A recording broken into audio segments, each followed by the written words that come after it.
ಯೋಜನೆಗಳನ್ನು ಕೊಡುವಂತ ಇಚ್ಛೆ ನಿಮ್ಮ ಹತ್ರ ಇಲ್ಲ ಅನ್ನುವಂಥದ್ದು ಈ ಬಜೆಟ್ ನಲ್ಲಿ ಸ್ಪಷ್ಟ. ನಿಮ್ ಸುತ್ತ ಇರುವಂತವರು ನಿಮ್ಮನ್ನ ದೇವರಾಜ ಅರಸು ಅಂತ ಬಹಳ ಹೊಗಳ್ತಾರೆ, ನಿಮಗೂ ಖುಷಿ ಕೊಡುತ್ತೆ. ದೇವರಾಜ ಅರಸು ತರ ಹೆಚ್ಚು ದಿನಕಾಲ ಆಡಳಿತ ಮಾಡಿರ್ಬೋದು, ದೇವರಾಜ ಅರಸು ತರ ಕೀರ್ತಿ ಬೆಳಿಲಿಲ್ಲ ನಿಮಗೆ, ದೇವರಾಜ ಅರಸು ತರ ನೀವು ಯೋಜನೆಗಳನ್ನ ಕೊಡ್ಲಿಲ್ಲ, ದೇವರಾಜ ಅರಸರ ತರ ಪ್ರಾಮಾಣಿಕ ಕಳಕಳಿ ನಿಮ್ಮ ಹತ್ರ ಇಲ್ಲ. ಬರೀ ದಿನ ಮಾಡಿಬಿಟ್ರೆ ನಾನು 8 ವರ್ಷ ಮಾಡಿಬಿಟ್ಟೆ ಅಂತ ಕೂಡ್ಲಾಗೆ ದೇವರಾಜ ಅರಸ ಆಗ್ಲಿಕ್ಕೆ ಸಾಧ್ಯ ಇಲ್ಲ. ನಿಮ್ಮ ಹತ್ರ ಕಳಕಳಿ ಇದ್ದಿದ್ರೆ ಆ ವರದಿ 500 ಕೋಟಿ ರೂಪಾಯಿಯನ್ನ ಕೊಟ್ಟು ಮಾಡಿರುವಂತಹ ವರದಿಯ ಬಗ್ಗೆ ರಾಜ್ಯಪಾಲರ ಭಾಷಣದಾದ್ರೂ ಉಲ್ಲೇಖ ಮಾಡಬೇಕಾಗಿತ್ತು, ಬಜೆಟ್ ನಲ್ಲಾದ್ರೂ ಕೂಡ ನೀವು ಉಲ್ಲೇಖ ಮಾಡಬೇಕಾಗಿತ್ತು. ಹಾಗಾಗಿ ನಾನು ಮತ್ತೆ ಹೇಳ್ತೇನೆ, ನೀವು ಮತ್ತೊಂದು 50 ರೂಪಾಯಿ ಎಕ್ಸ್ಟ್ರಾ ಬಜೆಟ್ ಅನ್ನ ಇಟ್ಟು ಅದನ್ನ ಡಸ್ಟ್ಬಿನ್ಗೆ ಹಾಕೋದು ನೀವು ತಯಾರಿಯನ್ನು ಮಾಡಿರುವಂತದ್ದನ್ನ ನಾನು ರಾಜ್ಯದ ಜನರಿಗೆ ಹೇಳಲಿಕ್ಕೆ ಇಚ್ಛೆ ಪಡ್ತೇನೆ ಮಾನ್ಯ ಅಧ್ಯಕ್ಷೆ. ಎರಡನೇದು, ನಿಮ್ಮ ಯೋಜನೆ ಹೆಂಗೆ ಹಳ್ಳ ಹಿಡಿತಾ ಇದೆ ಅಂತ. ನಂಜುಂಡಪ್ಪ ವರದಿ,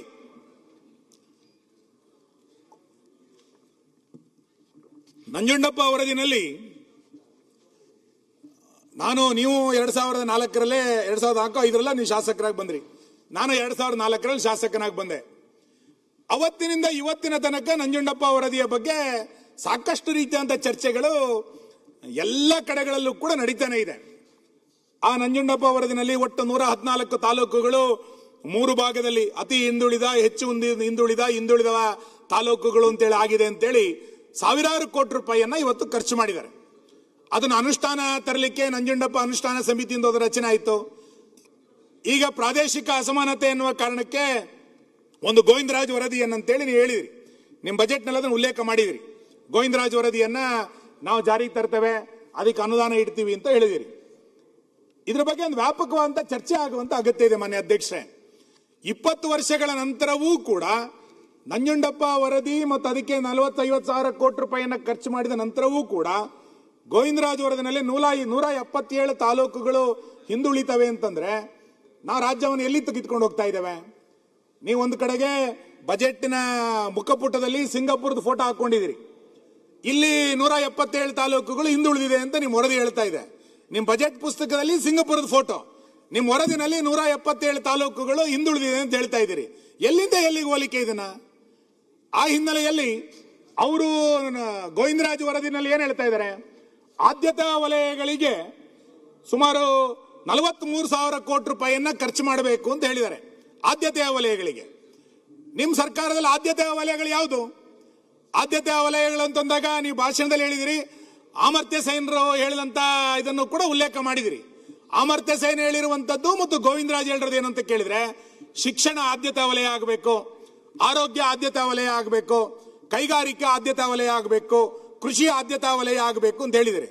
ನಿಮ್ಮ 3 ಬಜೆಟ್ ನಲ್ಲಿ ಯಾವ ಈ ವಿಷಯಗಳಿಗೂ ಕೂಡ ಆದ್ಯತಾ ವಲಯಗಳು ಅಂತೇಳಿ ಪರಿಗಣಿಸ್ತಾ ಇಲ್ಲ. ಇದಕ್ಕೆ ಯಾವುದೇ ರೀತಿಯಾದಂತ ಯೋಜನೆಗಳನ್ನು ರೂಪಿಸ್ತಾ ಇಲ್ಲ. ಗೋವಿಂದರಾಜ್ ವರದಿನಲ್ಲಿ 43 ಸಾವಿರ ಕೋಟಿ ರೂಪಾಯಿಯನ್ನ ಇಡಬೇಕು ಅಂತ ಹೇಳಿದಾಗ ನೀವು ಈ ವರ್ಷ ಇಟ್ಟಿರುವಂತದ್ದು 4291 ಕೋಟಿ ರೂಪಾಯಿಯನ್ನ ಇಡ್ತೀರಿ ಅಂತ ನೀವು ಹೇಳ್ತಾ ಇದ್ದೀರಿ. ಅದಕ್ಕೆ ಆ ಯೋಜನೆಗೂ ಈ ಯೋಜನೆಗೂ ಎಲ್ಲಿಗೆ ತಲುಪಲಿಕ್ಕೆ ಸಾಧ್ಯ ಇದೆ? ಹಾಗಾಗಿ ನಂಜುಂಡಪ್ಪ ವರದಿ, ಅದಾದ ನಂತರದ ಬೆಳವಣಿಗೆಗಳು, ಅದಾದ ನಂತರ ಪ್ರಗತಿ, ಇದೆಲ್ಲದರ ಕೂಡ ಬಗ್ಗೆಯೂ ಕೂಡ ಒಂದು ಶ್ವೇತಪತ್ರವನ್ನ ಮಾನ್ಯ ಸರ್ಕಾರ ಇವತ್ತು ಹೊರಡಿಸಿದ್ರೆ ನಮಗೆ ಸ್ವಲ್ಪ ಕ್ಲಾರಿಟಿ ಸಿಗುತ್ತೆ ಅಂತ ನಾನು ಅನ್ಕೊಳ್ತೇನೆ. ಮೂರನೇದು, ನೀವು ಒಳ ಮೀಸಲಾತಿಯ ಬಗ್ಗೆ ಸರ್ಕಾರದ ನಿಲುವುಗಳು. ನಾನು ಆಗ್ಲೇ ಹೇಳದಂತೆ ಯೋಜನೆ, ಅನುದಾನ ಮತ್ತು ಅನುಷ್ಠಾನ ಇದಕ್ಕೆ ಒಂದಕ್ಕೊಂದು ತಾಳ್ಮೇಲೆ ಇಲ್ಲ ಅಂತಂದ್ರೆ ಹೆಂಗೆ ಆಗುತ್ತೆ ಅನ್ಲಿಕ್ಕೆ ಇದು ಒಂದು ಉದಾಹರಣೆ. ಒಳ ಮೀಸಲಾತಿಯ ಬಗ್ಗೆ ನಮ್ಮ ಸರ್ಕಾರ ಬಹಳ ಸ್ಪಷ್ಟವಾದಂತಹ ನಿಲುವುಗಳನ್ನು ತೆಗೆದುಕೊಂಡಿತ್ತು.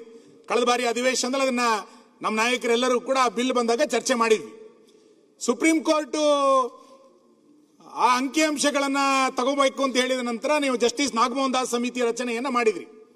ಸುಮಾರು 100 ಕೋಟಿ ರೂಪಾಯಿಯನ್ನ ಖರ್ಚು ಮಾಡಿ ಆ ವರದಿಯನ್ನ ತರಿಸ್ಕೊಂಡ್ರಿ.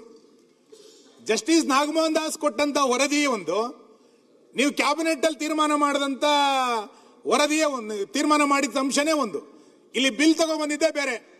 ಅವರು ಯಾವ 4 ಅಥವಾ 5 ಪಂಗಡಗಳನ್ನು ಮಾಡಬೇಕು ಒಳ ಮೀಸಲಾತಿಗೆ ಸಂಬಂಧಪಟ್ಟಂತೆ ಹೇಳಿದ್ರು, ಅದೆಲ್ಲದನ್ನು 100 ಕೋಟಿ ರೂಪಾಯಿ ಖರ್ಚು ಮಾಡಿ ರಚನೆ ಮಾಡಿದಂತ ಜಸ್ಟಿಸ್ ನಾಗಮೋಹನ್ ದಾಸ್ ವರದಿಯನ್ನ ಸೈಡಿಗಿಟ್ಟು ನೀವು 3 ಭಾಗಗಳನ್ನಾಗಿ ಮಾಡಿದ್ರಿ.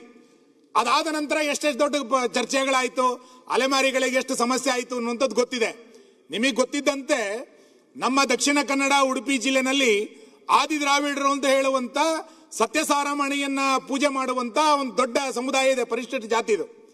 ಅವರಿಗೆ ಎಲ್ಲಿ ಸೇರಿಸಬೇಕು ಅಂತ ಹೇಳಲೇ ಇಲ್ಲ ನೀವು ಆದಿ ದ್ರಾವಿಡರನ್ನ. ನೀವು ಆ ಕಡೆ ಆದ್ರೂ ಹೋಗಿ ಈ ಕಡೆ ಆದ್ರೂ ಹೋಗಿ ಅಂತೇಳಿ ಸಮೀಕ್ಷೆಯಲ್ಲಿ ಹೇಳ್ಬಿಟ್ರು. ಅವ್ರು ಪ್ರತ್ಯೇಕ ಬೇಕು ಅಂತೇಳಿ ಬಯಸ್ತಾ ಇದ್ರು. ಇವ್ರು ಹೇಳಿದ್ರು ನೀವು ಎಡಕ್ಕಾದ್ರೂ ಹೋಗಿ ಬಲಕ್ಕಾದ್ರೂ ಹೋಗಿ ಅಂತ ಹೇಳಿ ಅವ್ರನ್ನ ಎಲ್ಲರ ಜೊತೆಗೆ ಪೈಪೋಟಿ ಮಾಡ್ಲಿಕ್ಕೆ ಬಿಟ್ಟು ನಮ್ಮ ಜಿಲ್ಲೆಯಲ್ಲಿರುವಂತ ಸುಮಾರು 5-6 ಜಿಲ್ಲೆಗಳಲ್ಲಿರುವಂತ ಕರಾವಳಿ ಮತ್ತು ಮಲೆನಾಡಲ್ಲಿರುವಂತ ಸತ್ಯಸಾರಾಮಣಿಯನ್ನ ಪೂಜಿಸುವಂತ ಆದಿದ್ರಾವಿಡರು ಅಂತ ಹೇಳುವಂತ ಆ ಸಮುದಾಯಕ್ಕೆ ಈ ಸರ್ಕಾರ ಬಹಳ ದೊಡ್ಡ ಪ್ರಮಾಣದ ಅನ್ಯಾಯವನ್ನ ಒಳ ಮೀಸಲಾತಿಗೆ ಸಂಬಂಧಪಟ್ಟಂತೆ ಮಾಡಿದ್ರು.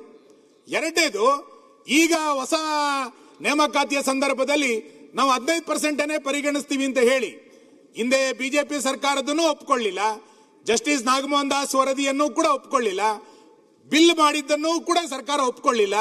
ಈಗ 15% ನಂತನೇ ನೇಮಕಾತಿ ಮಾಡ್ತೀವಿ ಅಂತ ಹೇಳಿ ಹೊರಟಿದ್ದಾರೆ. ಇದರ ಪರಿಣಾಮ ಇವತ್ತು ವಿಜಯವಾಣಿನಲ್ಲಿ ಒಂದು ವರದಿ ಬಂದಿದೆ ಮುಖಪುಟದಲ್ಲಿ, ರೋಸ್ಟರ್ ಇಕ್ಕಟ್ಟು ಎಷ್ಟು ದೊಡ್ಡ ಪ್ರಮಾಣದಲ್ಲಿ ಆಗಿದೆ ಅಂತ. ನಾನು ಹೇಳ್ತೇನೆ, ನೀವೇನು ಬೆಂಕಿಯಲ್ಲಿ ಬೆಳಕು ಮಾಡ್ತೀವಿ ಅಂತ ಹೇಳಿದ್ರಲ್ಲ, ಆ ಬೆಂಕಿಯೇ ಈ ಸರ್ಕಾರವನ್ನ ಸುಡುತ್ತೆ ಒಳ ಮೀಸಲಾತಿನಲ್ಲಿ. ಇದನ್ನ ದಯಮಾಡಿ ಸರ್ಕಾರ ಅರ್ಥ ಮಾಡ್ಕೊಳ್ಬೇಕು. ನಿಮ್ಮ ಯೋಜನೆಗೂ ನಿಮ್ಮ ಅನುಷ್ಠಾನಕ್ಕೂ ತಾಳಮೇಳ ಇಲ್ಲದೆ ಇರುವ ಪರಿಣಾಮಕ್ಕೆ ಈ ಎಲ್ಲ ಯೋಜನೆಗಳು ಕೂಡ ಇವತ್ತು ಹಳ್ಳ ಹಿಡಿಲಿಕ್ಕೆ ಇವತ್ತು ಮಾನ್ಯ ಅಧ್ಯಕ್ಷರೇ ಪ್ರಾರಂಭ ಆಗಿದೆ. ಇನ್ನು ರಾಜ್ಯದಲ್ಲಿರುವಂತ ರಾಷ್ಟ್ರೀಯ ಶಿಕ್ಷಣ ನೀತಿಯನ್ನ ನೀವು ವಿರೋಧ ಮಾಡಿಬಿಟ್ರಿ. ವಿರೋಧ ಮಾಡಿದ್ರೆ ಸರಿ, ನಿಮ್ಮ ಪಾರ್ಟಿ ಅಜೆಂಡಾ ಇರಬಹುದು, ನಂಗೆ ಗೊತ್ತಿಲ್ಲ. ವಿದ್ಯಾರ್ಥಿಗಳ ಬಗ್ಗೆ ಕಳಕಳಿ ಇಲ್ಲ, ನಿಮ್ಗೆ ವಿರೋಧ ಇರಬಹುದು. ರಾಜ್ಯ ಶಿಕ್ಷಣ ನೀತಿಯನ್ನ ಜಾರಿ ತರ್ತೀರಿ ಅಂತ ನೀವು ಹೇಳಿದ್ರಿ. ಎಲ್ಲಿ ಜಾರಿಗೆ ತಂದಿದ್ದೀರಿ? ನಾನು ಅದಕ್ಕೆ ಮತ್ತೆ ಹೇಳ್ತದೆ, ನಿಮ್ಮ ಯೋಜನೆಗೂ ಅನುಷ್ಠಾನಕ್ಕೂ ಸಂಬಂಧನೇ ಇಲ್ಲ ಅಂತ. ಇವತ್ತಿನ ತನಕ ಈ ಸರ್ಕಾರ ಬಂದು 3 ವರ್ಷ ಆಯಿತು. ರಾಷ್ಟ್ರೀಯ ಶಿಕ್ಷಣ ನೀತಿಯನ್ನು ಒಪ್ಕೊಳ್ಳಿಲ್ಲ ಅಂತ ಅಂದಮೇಲೆ ರಾಜ್ಯ ಶಿಕ್ಷಣ ನೀತಿಯನ್ನಾದ್ರೂ ಕೂಡ ಹೇಳಬೇಕಾಗಿತ್ತು. ಆ ವರದಿಯನ್ನ 3700 ಪೇಜ್ ವರದಿಯನ್ನ ತರಿಸ್ಕೊಂಡಿದ್ರಿ. ಇವತ್ತಿನ ತನಕ ರಾಜ್ಯ ಸರ್ಕಾರಕ್ಕೆ ಅದರ ಬಗ್ಗೆ ಸ್ಪಷ್ಟತೆ ಇಲ್ಲ, ಏನ್ ಮಾಡಬೇಕು ಅನ್ನುವಂತ ಸ್ಪಷ್ಟತೆ ಇಲ್ಲ.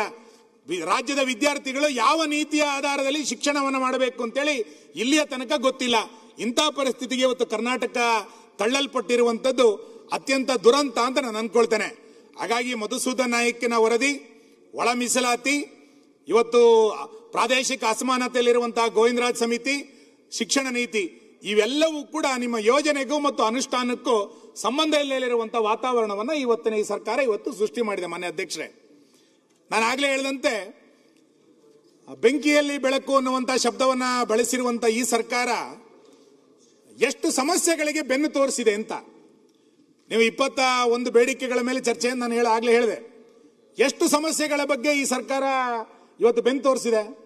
ಯಾವ್ದಾದ್ರು ಸಮಸ್ಯೆಗಳ ಬಗ್ಗೆ ಈ ಸರ್ಕಾರಕ್ಕೆ ಕಾಳಜಿ, ನೈಜವಾದಂತ ಕಾಳಜಿ ಇದೆಯಾ? ಆ ಸಮಸ್ಯೆಗಳ ಬಗ್ಗೆ ನಮ್ಮ ಸರ್ಕಾರದ ಇದು ನೀತಿ, ನಮ್ಮ ಸರ್ಕಾರದ್ದು ಯೋಜನೆ ಇದು ಅಂತಾಳ ಏನಾರ ಸಮಸ್ಯೆಗಳನ್ನ ಪರಿಹಾರ ಮಾಡುವ ಕಡೆಗೆ ನಿಮ್ಮ ಸರ್ಕಾರ ಏನಾರು ಯೋಚನೆಗಳನ್ನು ಮಾಡಿದ್ಯಾ? ನಾನು ಮೊನ್ನೆ ಅಧಿವೇಶನದಲ್ಲಿ ಹೇಳಿದೆ, ಸರ್ವರ್ ಸಮಸ್ಯೆ. ಒಂದು ಸರ್ವರ್ ಸಮಸ್ಯೆಯನ್ನ ಸರಿ ಮಾಡ್ಲಿಕ್ಕೆ ಎಷ್ಟು ವರ್ಷ ಬೇಕು ಮಾನ್ಯ ಅಧ್ಯಕ್ಷ? ಗ್ರಾಮ ಪಂಚಾಯತಿಗಳಿಗೆ ಹೋದ್ರೆ ಸರ್ವರ್ ಇಲ್ಲ,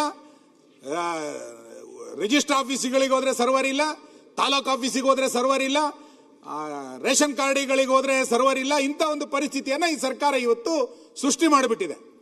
ಇದರ ಜೊತೆನಲ್ಲಿ 911 ಸಮಸ್ಯೆ ಗ್ರಾಮೀಣ ಪ್ರದೇಶದಲ್ಲಿ ನಮ್ಮ ಜಿಲ್ಲೆಯ ಜನ ಹೈರಾಣ ಆಗ್ಬಿಟ್ಟಿದ್ರಲ್ಲಿ. ನಾವು 11-12 ಜನ ಶಾಸಕರ ಮೀಟಿಂಗ್ ಮೇಲೆ ಮೀಟಿಂಗ್ ಮಾಡಿದ್ದು. ನಗರಾಭಿವೃದ್ಧಿ ಸಚಿವರನ್ನ, ಗ್ರಾಮೀಣಾಭಿವೃದ್ಧಿ ಸಚಿವರನ್ನ, ಕಂದಾಯ ಸಚಿವರನ್ನ, ಸಂಬಂಧಪಟ್ಟಂತ ಇಲಾಖೆಯವರನ್ನ ನೀವು ಎಷ್ಟು ಮೀಟಿಂಗ್ ಮಾಡಿದ್ರು ಕೂಡ 911 ಸಮಸ್ಯೆ ಇವತ್ತಿನ ತನಕ ಪರಿಹಾರ ಆಗ್ಲೇ ಇಲ್ಲ. ಜನ ಮನೆ ಕಟ್ಕೊಳ್ಬೇಕು, ನನ್ನ ಜಾಗವನ್ನ ರೆಕಾರ್ಡ್ ಮಾಡ್ಕೊಳ್ಬೇಕು ಅಂತಂದ್ರೆ ಇವತ್ತಿನ ತನಕ 911 ಸಮಸ್ಯೆ ಬಗೆಹರಿಲಾರಂತ ಪರಿಸ್ಥಿತಿಗೆ ಈ ಸರ್ಕಾರ ಇವತ್ತು ಬೆನ್ನು ತೋರಿಸಿದೆ. ಬೆಂಗಳೂರಿನ ಓಸಿ ಸಮಸ್ಯೆ, ನಾನೇ ಮಂತ್ರಿ ಆಗಿದ್ದಾಗ ಓಸಿಗೆ ಅವತ್ತು ಪರ್ಮಿಷನ್ ಅನ್ನು ಕೊಟ್ಬಿಟ್ಟಿದ್ವಿ. ಈಗ ಕೋರ್ಟ್ ಆರ್ಡರ್ ಅಂತ ಅನ್ಕೊಂಡು ಆ ಓಸಿ ಸಮಸ್ಯೆಯನ್ನು ಸೃಷ್ಟಿ ಮಾಡಿ, ಆದ ಬೆಂಗಳೂರಿನ ಸಮಸ್ಯೆ ಬಂದಾಗ ನಮ್ಮೆಲ್ಲ ಶಾಸಕರು ಮಾತಾಡಿದ್ರು. ಎಷ್ಟು ಲಕ್ಷ ಜನರಿಗೆ ಇವತ್ತು ಸಮಸ್ಯೆ ಆಗಿದೆ. ಸರ್ಕಾರ ಇದನ್ನು ಪರಿಹಾರ ಮಾಡಬೇಕು ಅಂತೇಳಿ ನಿಮಗೇನಾರು ಅನ್ಸಿದ್ಯಾ? 6 ಲಕ್ಷ ಜನ. ಮಾನ್ಯ ಸಾರಿಗೆ ಸಚಿವರು ಇಲ್ಲಿದ್ದಾರೆ. ಟ್ಯಾಕ್ಸಿಗಳಿಗೆ ಪ್ಯಾನಿಕ್ ಬಟನ್ ಅಂತೇಳಿ ಒಂದು ಹೊಸ ಸೃಷ್ಟಿ ಮಾಡ್ತು. ಯಾರು ಟ್ಯಾಕ್ಸಿಗಳಿಗೆ ಹೋಗ್ತಾ ಇದ್ರೆ ಏನಾರು ಪ್ಯಾನಿಕ್ ಆದ್ರೆ ಒಂದು ಬಟನ್ ಅನ್ನು ಒತ್ತಬೇಕು, ಅದು ಪೊಲೀಸ್ ಸ್ಟೇಷನ್ ರಿಂಗ್ ಹೋಗಬೇಕು ಅಂತೇಳಿ ಒಂದು ಹೊಸ ತಂದ್ರೇನೆ ಬಟನ್ ಇರ್ಬೋದು. ಸಾರ್ವಜನಿಕ ದೃಷ್ಟಿಯಿಂದ ಒಳ್ಳೆಯ ವಿಷಯನೇ ಇರ್ಬೋದು. ಅದಕ್ಕೆ ಟ್ಯಾಕ್ಸಿ ಮಾಲಕರು ಎಷ್ಟು ಹಣ ಕಟ್ಟಬೇಕಾಗಿದೆ? ಇವತ್ತು 3,500 ರೂಪಾಯಿಗೆ ಸಿಗ್ತಾ ಇದ್ದಂತ ಪ್ಯಾನಿಕ್ ಬಟನ್ ಇವತ್ತು 13,000